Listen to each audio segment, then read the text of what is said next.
بسم اللہ الرحمن الرحیم۔ اللہ تعالیٰ کے نام کی لذت کا کوئی کفو نہیں ہے۔ آج میں بتاتا ہوں۔ اے زاہدین خوش، اے دنیا والو، وَلَمْ يَكُنْ لَهُ كُفُوًا أَحَدٌ، اللہ کا کوئی برابر کرنے والا نہیں ہے، اللہ کا کوئی ہمسر نہیں ہے، اللہ کا کوئی مثل نہیں ہے۔ اس لیے اللہ تعالیٰ کے نام کی لذت، اللہ تعالیٰ کی عبادت کی مٹاس، تعلق میں اللہ کی علاوت کا بھی دونوں جہان میں کوئی مثل نہیں ہے۔ جنت کی حوری بھی اللہ کی عبادت کی لذت کو نہیں پا سکتی۔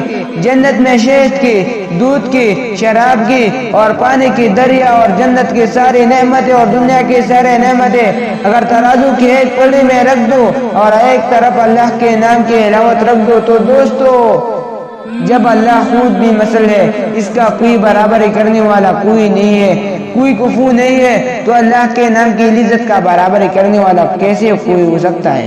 کیونکہ ہمیں اس لذت کا پتہ نہیں ہے کہ اللہ کے نام میں کیا لذت ہے، اس لیے ہم اکبر بادشاہ کی دیہاتی کی طرح اللہ کی عبادت اور اس کی ذکر میں گرانی محسوس کرتی ہے۔ والسلام۔